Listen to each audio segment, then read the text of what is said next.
بسم اللہ الرحمن الرحیم۔ رسول اللہ صلی اللہ علیہ وآلہ وسلم نے فرمایا کہ پہلے زمانے میں ایک بادشاہ تھا۔ اس کے ہاں ایک جادوگر تھا۔ جب جادوگر بوڑھا ہوا تو اس نے بادشاہ سے کہا کہ میں اب بوڑھا ہو گیا ہوں اور میری وفات کا وقت قریب آ رہا ہے، مجھے کوئی بچہ سونپ دو تاکہ میں اس کو جادو سکھا دوں۔ چنانچہ ایک ذہین لڑکے کو وہ تعلیم دینے لگا۔ لڑکا اس کے ہاں جاتا تو راستے میں ایک راہب کا گھر پڑتا، جہاں وہ عبادت میں اور وظائف میں مشغول ہوتا۔ یہ بھی کھڑا ہو جاتا اور اس کا طریقہ عبادت کو دیکھتا اور آتے جاتے یہاں رک جایا کرتا۔ جادوگر بھی مارتا اور باپ بھی، کیونکہ وہاں وہ دیر سے پہنچتا، یہاں بھی دیر سے آتا۔ ایک دن بچے نے راہب کے سامنے یہ شکایت کی۔ راہب نے کہا، جب جادوگر تم سے پوچھے کہ کیوں دیر ہو گئی تو کہنا کہ گھر والوں نے روک لیا تھا، اور گھر والے پوچھیں تو کہنا کہ جادوگر نے روک لیا تھا۔ یوں ہی ایک زمانہ گزر گیا کہ ایک طرف تو جادوگر جادو سکھاتا تھا اور دوسری طرف کلام اللہ اور دین اللہ سیکھتا تھا۔ ایک دن یہ لڑکا دیکھتا ہے کہ راستے میں ایک زبردست ہیبت ناک سانپ پڑا ہے جس نے لوگوں کی آمد و رفت بند کر رکھی ہے۔ ادھر والے ادھر اور ادھر والے ادھر نہیں آ جا سکتے، سب لوگ ادھر ادھر پریشان کھڑے ہیں۔ اس نے اپنے دل میں سوچا کہ آج موقع ہے کہ میں امتحان لوں کہ راہب کا دین اللہ کو پسند ہے یا جادوگر کا۔ اس نے ایک پتھر اٹھا کر اور یہ کہہ کر اس پر پھینکا کہ اے اللہ، اگر تیرے نزدیک راہب کا دین جادوگر کی تعلیم سے زیادہ محبوب ہے تو اس جانور کو اس پتھر سے ہلاک کر دے تاکہ لوگوں کو اس بلا سے نجات مل جائے۔ پتھر لگتے ہی وہ جانور ہلاک ہو گیا اور لوگوں کا آنا جانا شروع ہو گیا۔ اور پھر لڑکے نے جا کر راہب کو خبر دی تو اس نے کہا، پیارے بچے، آج کا دن تو مجھ سے افضل ہے، اب اللہ کی طرف سے تیری آزمائش ہوگی۔ اگر ایسا ہوا تو لوگوں کو میری خبر نہ کرنا۔ اب اس بچے کے پاس حاجت مند لوگوں کا تانتا لگ گیا۔ اس کی دعا سے اندھے، کوڑی کے مریض اور ہر قسم کی بیمار اچھی ہونے لگی۔ بادشاہ کے ایک نبینا وزیر کے کان میں یہ بات پڑی۔ وہ بڑے تحفے تحائف لے کر حاضر ہوا اور کہنے لگا کہ مجھے شفا دے دیں تو میں یہ سب کچھ تجھے دے دوں گا۔ اس نے کہا کہ شفا میرے ہاتھ میں نہیں، میں کسی کو شفا نہیں دے سکتا۔ شفا دینا اللہ وحدہ لا شریک کا کام ہے۔ اگر تو اس پر ایمان لانے کا وعدہ کرے تو میں دعا کروں گا۔ اس نے اقرار کیا اور بچے نے اللہ سے دعا کی، اللہ نے اسے شفا دے دی۔ وزیر بادشاہ کے دربار میں آیا اور جس طرح اندھا ہونے سے پہلے کام کرتا تھا اسی طرح کام کرنے لگا۔ اس کی آنکھیں بالکل روشن تھیں۔ بادشاہ نے متعجب ہو کر پوچھا کہ تجھے آنکھیں کس نے دی؟ اس نے کہا، میرے رب نے۔ بادشاہ نے کہا، ہاں، یعنی میں نے۔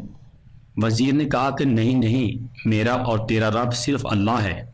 اب بادشاہ نے اسے مارنا پیٹنا شروع کر دیا اور طرح طرح کی تکلیفیں دینا شروع کر دی۔ پوچھنے لگا، تجھے یہ تعلیم کس نے دی؟ آخر اس نے بتایا کہ میں نے اس بچے کے ہاتھ پر اسلام قبول کیا ہے۔ اس نے اسے بلایا اور کہا کہ اب تم جادو میں کامل ہو گئے ہو، اندھوں کو دیکھنا اور بیماروں کو تندرست کرنے لگ گئے ہو۔ اس نے کہا کہ غلط ہے، میں کسی کو شفا نہیں دے سکتا، شفا اللہ کے ہاتھ میں ہے۔ وہ کہنے لگا، اللہ تو میں ہوں۔ اس نے کہا کہ ہرگز نہیں۔ اس کا جواب پر بادشاہ نے کہا کہ پھر تم میرے سوا کسی اور رب کو مانتے ہو؟ تو اس نے کہا کہ میرا رب اور تیرا رب اللہ ہے۔ اس پر بادشاہ نے بچے کی طرح طرح کی سزائیں دینا شروع کر دی۔ جب راہب کو پتہ چلا اور بادشاہ نے راہب کو بلایا اور کہا کہ اسلام چھوڑ دو، اس نے انکار کیا تو بادشاہ نے اسے آرے سے چروا دیا۔ پھر اس نوجوان سے کہا کہ تم بھی دین اسلام چھوڑ دو۔ اس نے بھی انکار کر دیا تو بادشاہ نے اپنے سپاہیوں کو حکم دیا کہ اسے فلاں پہاڑی کی چوٹی پر لے جاؤ۔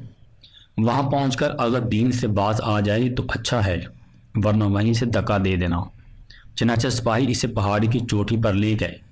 جب اسے دھکا دینا چاہا تو اس نے اللہ سے دعا کی کہ اے اللہ، جس طرح تو چاہے مجھے اس طرح سے نجات دے۔ اس دعا کے ساتھ ہی پہاڑ ہلا اور سب کے سب لڑکھڑا کر گر پڑے۔ صرف بچہ نہیں بچا، باقی سب انجام کو پہنچ گئے۔